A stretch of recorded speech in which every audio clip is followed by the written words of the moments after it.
अधिक करते हैं, जिस कारण वह हमसे विरोध मानता था और जब से माता पिता की मौत हुई है उस समय से वह गांव से भी लापता है। इसके अलावा जिस किसी ने भी इस हत्या को अंजाम दिया है उसके द्वारा हत्या के बाद मां के गले में पड़ा सोने का लॉकेट भी निकाल लिया गया है। एक और थोड़ा सा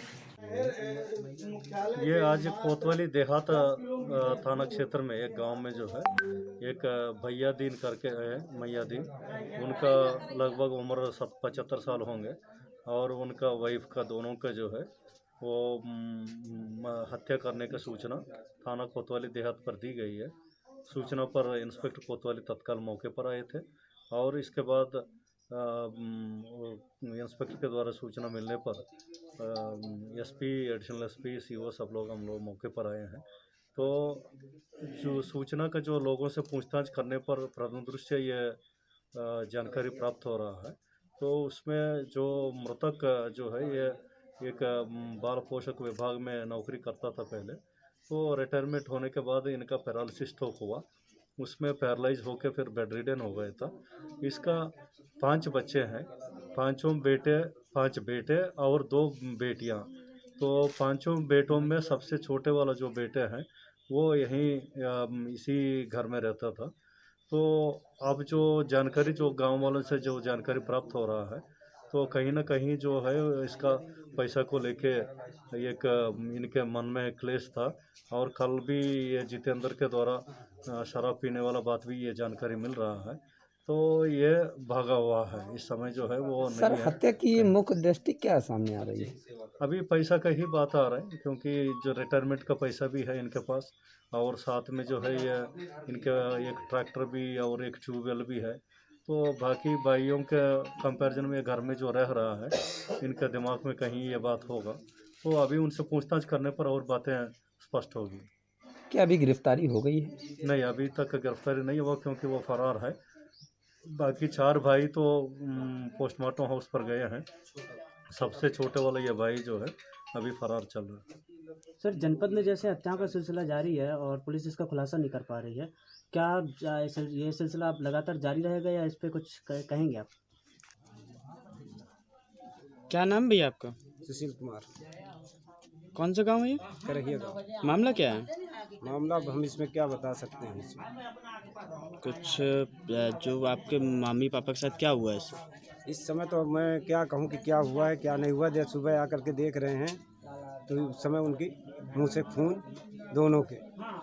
और दूसरी बात एक और मुझे यह हुई कि माँ के सोने का नेकलेस पड़ा हुआ था जो गले में मंगलसूत्र डालती हैं वो भी गायब है। आपको क्या लगता है हत्या की गई है? हत्या की गई है। हत्या की गई है। आपको किसी पे शक? बिल्कुल शक है। हमने मैं डायरेक्ट कहता हूँ कि जितेंद्र के ऊपर शक है मुझे। मैं खुलेआम कहता हूँ। आपके पिताजी बताया जा रहा है नौकरी पेशा थे? हाँ, नौकरी में थे। किस विभाग में थे? ये पहले बाल विकास अधिकारी रहे हैं, उसके बाद रिटायरमेंट होते होते इन्होंने जिला सूचना अधिकारी से रिटायरमेंट हुए। अभी पेंशन आ रही थी? पेंशन आ रही थी। नाम क्या था उनका? मैया दीन। योगेंद्र कुमार। क्या कैसा मामला है यहाँ पे? ये पापा मेरे रात को एक्सपायर हुए हैं और संदिग्ध अवस्था में, इसलिए मैं चाहता हूँ कि इनकी पूरी वो हो कि मतलब ये मरे कैसे, क्या हुआ इनको, आखिर क्या खिलाया गया है या कैसे ऐसे हुआ है। बस आपके पिताजी का नाम? मैया दीन और माता का? रामकली। वो प्रधान भी थी, पूर्व प्रधान थी। अच्छा, तो आपको क्या लगता है? मुझे लगता है हत्या की गई है इनकी। अच्छा, किस वजह से? कोई वजह तो अब ये जब पता चले तब तो कि मतलब वो हुआ है, पर हत्या की गई है।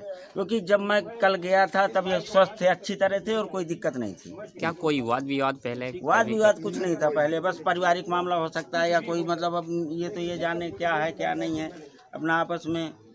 आपको किसी पर शक नहीं? शक क्या, जब ये खुद पता चल जाएगा कैसे क्या है क्या नहीं है। मैं थोड़ा इनकी पोस्टमार्टम रिपोर्ट आ जाए फिर मैं देखता हूँ क्या करना है मुझे। वहीं दूसरी तरफ पुलिस अधीक्षक अभिनंदन ने जानकारी देते हुए बताया कि आज बांदा के देहात कोतवाली क्षेत्र के करहैया गांव से सूचना आई थी कि घर के अंदर सो रहे वृद्ध दंपति की हत्या कर दी गई है, जिस पर मेरे द्वारा मौके पर पहुंचकर फॉरेंसिक व डॉग स्क्वाड की मदद से मामले की जांच की जा रही है। बताया जा रहा है कि घर में इनका छोटा लड़का रहता था, लेकिन घटना के बाद से वह फरार है, जिसकी तलाश जारी है। ये थाना कोतवाली देहात के कढ़िया गांव है, कढ़िया, जिसमें कि आज हम लोग को सूचना मिली कि घर में एक वृद्ध कपल जो है लगभग 80 साल से ऊपर की उम्र है दोनों लोगों की, उनकी डेड बॉडी उनके घर में है। तत्काल उस सूचना पे हमारी फील्ड यूनिट और सभी अधिकारी मौके पे आए हैं। पूरे सीन ऑफ क्राइम को देख के ये पता चल गया है कि किसी ने उनकी गला दबा के, प्राइमा फेसी जो लग रहा है कि गला दबा के उनकी हत्या की है, और कोई वहाँ पे सीन ऑफ क्राइम पर डिस्टर्बेंस नहीं है। और उनका जो लड़का है, एक लड़का है उनका जो कि उनके साथ रहता था और उसके बाद से वो फरार है। इसके साथ लगातार उनकी विवाद बना रहता था और अभी तक ये बताया जा रहा है कुछ नहीं उनकी हत्या की है और वो तब से फरार है। सर कोई वजह जानकारी मिली सर?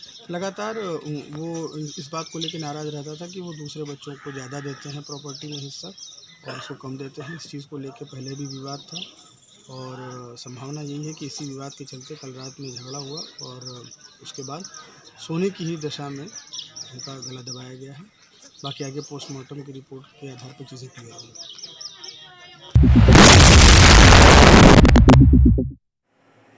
झांसी जनपद के चिरगांव थाना क्षेत्र में यात्रियों से भरी ट्रैक्टर ट्रॉली दुर्घटनाग्रस्त हो गई। इस भीषण दुर्घटना में 4 बच्चों समेत 11 लोगों की मौके पर ही मौत हो गई। घटनास्थल पर जिला प्रशासन पहुंचकर शवों को निकालने व शिनाख्त कराने के काम में जुट गई है। उत्तर प्रदेश के झांसी जिले के चिरगांव थाना क्षेत्र में शुक्रवार को यात्रियों से भरी ट्रैक्टर ट्रॉली दुर्घटनाग्रस्त हो गई। इस दुर्घटना में 4 बच्चों समेत 11 लोगों की मौत हो गई। इस दौरान कम से कम 6 लोग घायल भी हुए। पुलिस सभी शवों की शिनाख्त कर रही है। घटना स्थल पर जिला एवं पुलिस प्रशासन के अधिकारी पहुंच गए हैं। वरिष्ठ पुलिस अधीक्षक के जनसंपर्क अधिकारी ने सड़क हादसे की पुष्टि की है। उन्होंने बताया कि शुक्रवार दोपहर को समय पड़ोखर से चिरगांव की ओर एक ट्रैक्टर ट्रॉली आ रहा था, जिसमें 30 से 32 लोग बैठे थे। इसी दौरान अचानक सामने से आए जानवर को बचाने के चक्कर में बेकाबू ट्रैक्टर ट्रॉली पलट गई। हादसे में ट्रैक्टर ट्रॉली सवार 7 महिलाएं और 4 बच्चों समेत कुल 11 लोगों की मौके पर ही मौत हो गई, जबकि 6 लोग गंभीर रूप से घायल हैं। घायलों को मेडिकल कॉलेज में भर्ती कराया गया है। पुलिस अब मृतकों की शिनाख्त में जुट गई है।